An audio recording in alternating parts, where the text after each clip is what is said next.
अशोक खा लो, ठंडा हो जाएगा, मैंने खाना बना दिया है, ठंडा हो जाए उससे पहले जल्दी से खा लो। जब तक तुम मेरे साथ बैठकर खाना नहीं खाओगी मैं खाना नहीं खाऊंगा। तुम जानती हो कि मेरे बिना तुम खाना नहीं खाती और तुम कमजोर भी होती जा रही हो। अरे हाँ बाबा, खा लूंगी, तुम्हारी कसम खा लूंगी, पर अभी तुम खाना खा लो प्लीज। बोला ना, मैं तब तक खाना नहीं खाऊंगा जब तक तुम मेरे साथ बैठकर खाना नहीं खाओगी।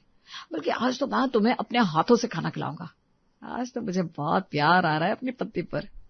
जब अशोक रिद्धि का हाथ पकड़कर उसे बिठा लेता है और उसे अपने हाथों से खाना खिलाता है तो ये सब कुछ देखकर रिद्धि को बहुत अच्छा लगता है। वो अशोक का हाथ थाम कर कहती है, मैं बहुत खुशकिस्मत हूँ अशोक, जो मुझे तुम जैसा पति मिला। तुम कितना ख्याल रखते हो मेरा, सच में। इकलौती पत्नी है मेरी, उसका ख्याल नहीं रखूंगा तो किसका रखूंगा। उसकी बात सुनकर रिद्धि मुस्कुराती है। ऐसे ही कुछ दिन गुजरते हैं और एक दिन अशोक दोपहर में अचानक घर जल्दी आ जाता है। ये देखकर रिद्धि हैरान होती है और दरवाजा खोलती ही कहती है, क्या बात है, आज ऑफिस की लाइट चली गई क्या, जो तुम जल्दी घर आ गए? आज तुम्हारे मालिक ने तुम्हें जल्दी छुट्टी कैसे दे दी?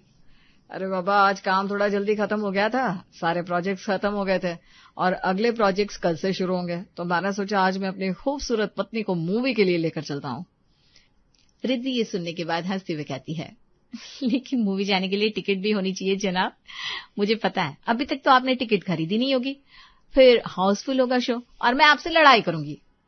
तुमने अपने पति को इतना बेवकूफ समझ रखा है क्या? मैंने पहले से ही टिकट करा लिया है, अब कोई प्रॉब्लम नहीं होगा। बस तुम जल्दी से जाकर तैयार होकर आ जाओ।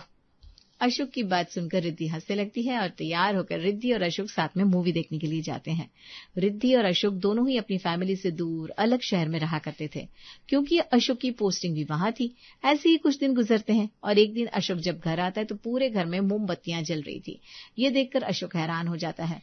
तभी रिद्धि तैयार होकर उसके सामने आती है, जिसे देखकर अशोक कहता है, स्पेशल है क्या आज जो मैं भूल गया? मुझे माफ कर दो Riddhi, I am really very sorry, मुझे कुछ याद ही नहीं आ रहा। अरे भाई, आज कोई डे स्पेशल नहीं है, मैं इसे आपके लिए स्पेशल करना जरूर चाहती हूँ, क्योंकि आज मुझे आपको एक बात बतानी है। मुझे बहुत ज्यादा घबराहट हो रही है। ऐसी कौन सी बात है जो तुम्हें मुझे बतानी है? अरे हम दोनों के बीच में कोई तीसरा आ रहा है, बस यही बताना था आपको। तुम मुझे धोखा दे रहे हो रिद्धि, मैंने कभी भी तुमसे ये उम्मीद नहीं की थी। अरे मैं आपको कोई धोखा नहीं दे रही हूँ, मैं माँ बनने वाली हूँ और हमारे बीच हमारा छोटा सा नन्हा सा प्यारा सा मेहमान आने वाला है। ये सुनकर अशोक बहुत खुश हो जाता है और प्यार से रिद्धि को गोद में बिठा लेता है। अब अगले दिन से अशोक ने सुबह का नाश्ता बनाया और रिद्धि ये देखकर बहुत खुश हो गई। कितना ख्याल रख रहे हो आप मेरा, सच में मुझे बहुत अच्छा लग रहा है। चलो ये सब छोड़ो, तुम्हें बताया था ना कि आज से हमारी कंपनी के प्रोजेक्ट शुरू हो रहे हैं, मैं बहुत ज्यादा बिजी रहूंगा, पर अब मुझे फिक्र हो रही है कि मैं तुम्हारा ख्याल कैसे रखूंगा। हाँ, मुझे नहीं पता हम कैसे करेंगे, पर सोचना तो पड़ेगा ना कुछ न कुछ। कोई बात नहीं रिद्धि, हम मैनेज कर लेंगे। ऐसे ही कुछ दिन गुजरते हैं। रिद्धि अशोक के साथ डॉक्टर के पास जाती है। डॉक्टर रिद्धि का चेकअप करती हैं और कहती हैं, देखिए काफी कमजोर है, जिस वजह से इन्हें खास रेस्ट की जरूरत है, पर ये ज्यादा काम नहीं कर सकती। मैडम हम तो यहाँ पर अकेले रहते हैं, दोनों पति पत्नी। अब ऐसे में तो रिद्धि को ही सब कुछ मैनेज करना पड़ता है। मेरी तो इतनी सैलरी भी नहीं कि मैं घर में नौकरानी अफोर्ड कर सकूं। तो आप इन्हें अपने होम टाउन शिफ्ट कर दीजिए। ऐसे समय में इनका ध्यान रखना बहुत ज्यादा जरूरी है, इनका डेलिकेट टाइम चल रहा है। डॉक्टर की सलाह अशोक को ठीक लगती है। वैसे तो रिद्धि अशोक को छोड़कर जाने के लिए तैयार नहीं थी, लेकिन अशोक बड़े प्यार से रिद्धि को समझाता है। देखो रिद्धि, ये तुम्हारे और मेरे बच्चे के लिए बहुत ज्यादा जरूरी है कि तुम्हारा अच्छे से ख्याल रखा जाए, और मेरी माँ तुम्हारा बहुत अच्छे से ख्याल रखेगी। तुम्हें कुछ दिनों के लिए अपने ससुराल चले जाना चाहिए। ठीक है, अगर ये हमारे आने वाले बच्चे के लिए है तो मैं ये करने को तैयार है, कोई बात नहीं। आप क्या ही कर सकते हैं अगर यही होना है तो। अशोक रिद्धि की टिकट करवा देता है और रिद्धि अकेले ही ट्रेन में बैठकर अब अपने ससुराल पहुंच जाती है। अभी ससुराल आए हुए उसे एक ही दिन हुआ था कि उसकी सास सुनीता उसके कमरे में आती है और कहती है, अरे रिद्धि, सुबह के 8 बज गए और कितना सोएगी तू? वहां पर भी इतना ही आराम करती होगी, तभी तो मेरे बेटे को इतना कमजोर कर दिया है। चल अब खड़ी हो जा और सब लोगों के लिए नाश्ता बना। पर माँ जी मेरी तबीयत। अरे ये सब कहने की बात है, जितना काम करोगी बच्चा उतना ही तंदुरुस्त और एक्टिव रहेगा। ये सब चीजें शहर के चौंचले होते हैं। चल अब खड़ी हो, समय नहीं है। सुनीता की बात सुनने के बाद अब रिद्धि खड़ी होती है और सब लोगों के लिए नाश्ता बनाकर तैयार करती है। थोड़ी देर में घर का काम भी उसे ही करना पड़ता है। तभी उसकी ननद प्रज्ञा उसके पास आती है। भाभी, मुझे कॉलेज जाना है और मेरे बहुत सारे कपड़े गंदे पड़े, प्लीज आप उन्हें धो देना। पर प्रज्ञा, मैं तो प्रेग्नेंट हूँ ना, मैं इतना काम कैसे कर पाऊंगी? तुम अपने कपड़े कॉलेज से आने के बाद धो लेना। भाभी प्लीज धो दो ना, आपसे तो हमने ज्यादा काम भी नहीं करवाया। शादी होती या भैया के साथ शहर चली गई थी, अब आप आई हो तो थोड़ा बहुत काम कर दो। आपका भी इस घर के लिए कोई फर्ज बनता है कि नहीं? प्रज्ञा ये बोलकर चली जाती है और रिद्धि को दोपहर में पूरे घर वालों के कपड़े धोने पड़ते हैं, जिस वजह से उसे बहुत थकान महसूस होती है। थोड़ी देर में वो कमरे में जाकर आराम करती है कि सुनीता फिर से उसके कमरे में आकर कहती है, तो फिर से आराम करने लगी? शाम का समय होने वाला है, खाना कौन बनाएगा? जा सब लोगों के लिए खाना बना ले। सुनीता ये बोलकर चली जाती है, जिसके बाद रिद्धि अब सब लोगों के लिए खाना बनाने के लिए रसोई में जाती है। उसे अपने ससुराल में आने का कोई फायदा नहीं हो रहा था, उसे बिल्कुल भी आराम नहीं मिल रहा था। लेकिन अशोक अपने काम में बिजी था और वो उसे परेशान नहीं करना चाहती थी। ऐसे कुछ दिन गुजरते हैं और अब 1 महीना बीत जाता है। रिद्धि को बहुत ज्यादा कमजोरी महसूस हो रही थी। एक दिन सुनीता उसके पास आती है और कहती है, बहू, आज घर में कुछ मेहमान आ रहे हैं, उन लोगों के लिए 2-3 तरह की सब्जी, पूरी, चावल और मीठे में खीर बना लेना। माँ जी, कम से कम प्रज्ञा को इतना तो बोल दीजिए कि मेरी मदद करवा दे। मुझे अकेले से इतना काम नहीं हो पाएगा, मैं माँ बनने वाली हूँ।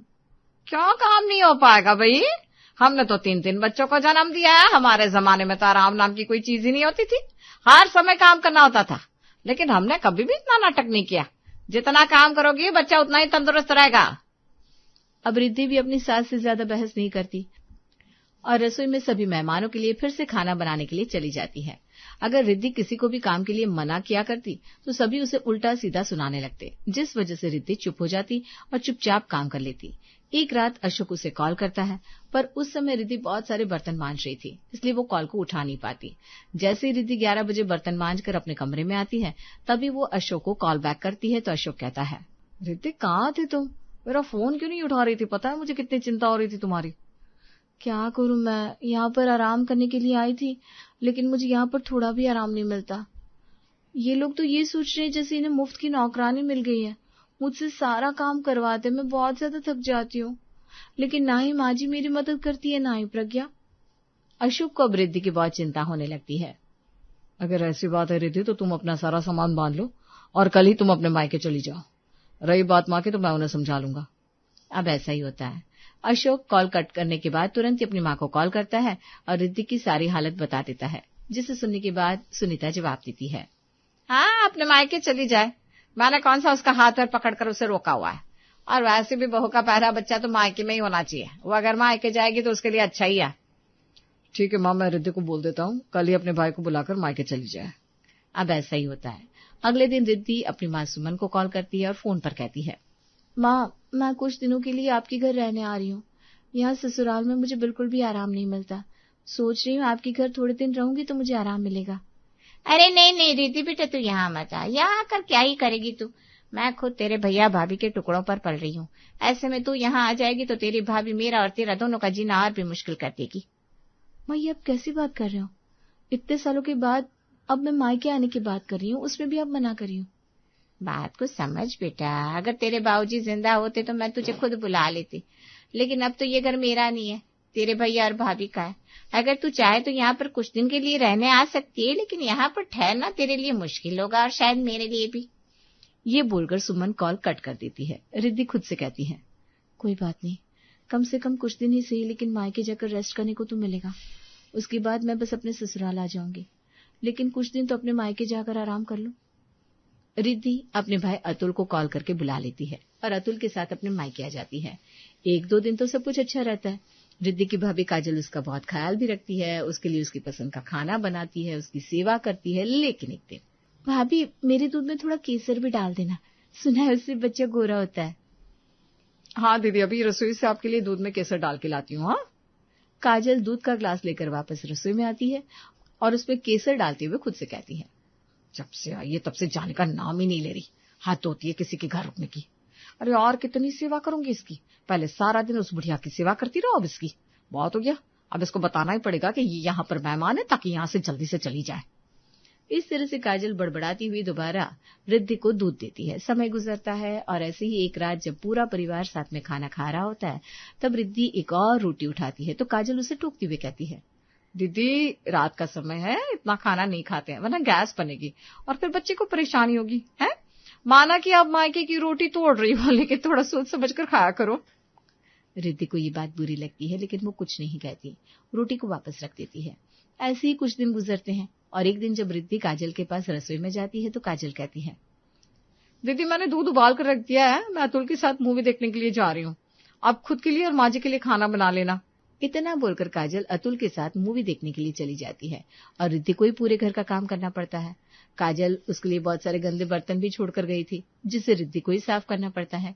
एक दिन काजल रिद्धि के पास आती है और कहती है, दीदी अब सारा दिन घर में पड़ी रहती हो, देखिए मैंने पूरे घर में झाड़ू तो लगा दी है, कम से कम पोछा तो लगा दो आप। भाभी मेरा 6ठा महीना चल रहा है, ऐसे में मैं घर में पोछा कैसे लगा सकती हूँ, कल को कोई बात होगी तो। कैसी बात कर रही हो दीदी, मजदूर औरतें जब गर्भवती होती है ना तो कितना भारी सामान उठा लेती है और आप एक पोछा लगाने के लिए इतना नाटक कर रही हो। ये कैसी बात कर रही हैं भाभी, मैं कोई नाटक नहीं कर रही हूँ, डॉक्टर ने मुझे आराम करने के लिए बोला है, इसलिए तो मैं अपने मायके आई हूँ। सही है, आप अपने मायके आराम करने आई हो, लेकिन आप यहाँ पर आई हो इसलिए मैं अपने मायके आराम करने नहीं जा सकती। पोछा लगाना है तो लगा दो, वरना आज बिना पोछे लगे घर को रहने दो, मैं बहुत ज्यादा थक गई हूँ। बस मेहमानों की सेवा करना ही काम है क्या मेरा। ऐसे मत बोलो भाभी, मैं पोछा लगा देती हूँ, ज्यादा बात को बढ़ाने की जरूरत नहीं है। अच्छा, जब पोछा लगा ही रही है तो रात का खाना भी बना लेना, मैं बहुत ज्यादा थक गई हूँ और आज मेरी फेवरेट मूवी आ रही है तो मैं सोच रही हूँ अपने कमरे में बैठकर उस मूवी को एंजॉय करूंगी। अब काजल का व्यवहार पूरी तरह से रिद्धि के लिए बदल जाता है, जिसे वो अपनी प्यारी ननद बोलकर जिसके लिए सेवा करती थी। कुछ दिन रिद्धि घर पर क्या रुक गई थी, अब काजल उससे घर का काम करवा रही थी और धीरे धीरे काजल ने अपनी सारी जिम्मेदारी रिद्धि के ऊपर डाल दी थी। लेकिन फिर भी काजल रिद्धि से बहुत ज्यादा चिढ़ा करती थी। अब जब भी वो आराम करती थी तो उसे बिल्कुल अच्छा नहीं लगता था। ऐसे ही एक दिन काजल अपने पति अतुल से अपने कमरे में कहती है, अरे हद होती है, तुम्हारी बहन यहाँ से जाएगी या नहीं जाएगी, सब कुछ इतना महंगा हो गया, लेकिन तुम्हारी बहन ये समझने को राजी नहीं है। हाँ, वक्त कुछ न कुछ खाती रहती, इस घर का राशन खत्म करने आई है क्या। हाँ बाबा, मैंने तुम्हारे कहने पर माँ को बोल दिया है, जल्दी वो यहाँ से चली जाएगी। वैसे तो वो अपने बच्चे को यहीं जन्म देने वाली थी, लेकिन मैंने पहले ही समझा दिया है। क्या? और ये बात मुझे पता नहीं थी, अगर पहले पता होता तो मैं यहाँ उसे आने नहीं देती। मुझे कुछ भी नहीं पता, जल्द से जल्द इसे यहाँ से रफा दफा करो। वैसे भी थर्ड वर्ल्ड शुरू हो रखा है, ऐसे में मैं उन्हें और नहीं झेल सकती। यहाँ अपना पेट पालना पहाड़ हो रहा है और तुम्हारी बहन के यहाँ से जाने को राजी नहीं है। ठीक है, मैं माँ को बोलूंगा कोई ना कोई इंतजाम कर दी दीदी का। वैसे भी उन्हें सच में यहाँ पर आए बहुत दिन हो गया और हमारी प्राइवेसी भी खत्म हो जाती है। अतुल भी काजल की हाँ में हाँ मिलाता है। वहीं रिद्धि, जो कि उन लोगों के लिए गर्म दूध लेकर आई थी, वो दरवाजे पर खड़ी हुई ये सारी बातें सुन लेती है। उसे बहुत बुरा लगता है। वो अपने कमरे में जाती है और रोते हुए कहती है, आखिर कैसी किस्मत है मेरी, न मेरा ससुराल अपना है, ना ही मेरा मायका, ना ही कोई मुझे प्यार करता है, ना ही कोई मेरी इज्जत करता है। मैं भी अशोक को कॉल करती हूँ, मैं उनके साथ जैसे भी थी यहाँ से तो ठीक ही थी। अब रिद्धि तुरंत ही अशोक को कॉल करती है और उसे सब कुछ बता देती है। अशोक, एक औरत ना कभी अपने मायके की होती है, ना ही अपने ससुराल की। ना मेरे ससुराल वाले मेरी फिक्र करते हैं, ना ही मेरे मायके वाले मुझे अपना मानते हैं। बस बहुत हो गया ये सब कुछ, मैं और नहीं सह सकती। मैं यहाँ पर आराम करने आई थी, तुमने कहा था कि मैं अपने घर जाऊंगी तो मुझे आराम मिलेगा, मेरी खैर होगी, लेकिन यहाँ कुछ नहीं हो रहा, और नहीं झेल पा रही ये सब। अशोक को ये सुनकर बहुत बुरा लगता है। वो रिद्धि को समझाते हुए कहता है, बस रिद्धि, तुम्हें उदास होने की जरूरत नहीं है। भले ही तुम्हारा मायका और ससुराल अपना नहीं है, पर तुम्हारा पति तो तुम्हारा अपना ही है ना। मैं कभी भी तुम्हारा साथ नहीं छोड़ने वाला। मैं बहुत ज्यादा थक गई हूँ अशोक, अभी मैं आराम कर रही हूँ। मैं और तुम्हारा बच्चे इस घर में बिल्कुल भी सुरक्षित नहीं है और ना ही तुमसे दूर होकर खुश है। रिद्धि इतना बोलकर कॉल कट कर देती है और सो जाती है। जैसे ही सुबह होती है तो वो देखती है घर से पकवानों की खुशबू आ रही थी। तभी उसकी माँ उसके पास आकर कहती है, और क्या रिद्धि बेटा, बाहर दामाद जी आए तुझे लेने के लिए। क्या? अशोक आ गए? लेकिन रात को उन्होंने मुझे बताया नहीं था कि वो मुझे लेने के लिए आ रहे हैं।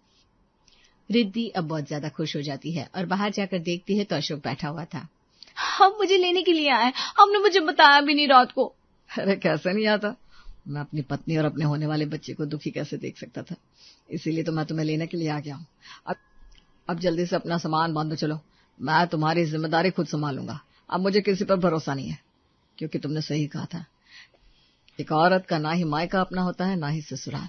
भले ही तुम्हारा मायका और तुम्हारा ससुराल अपना नहीं है, लेकिन ये पति तुम्हारा अपना ही है। ये सुनकर रिद्धि की आंखों से आंसू गिरने लगते हैं।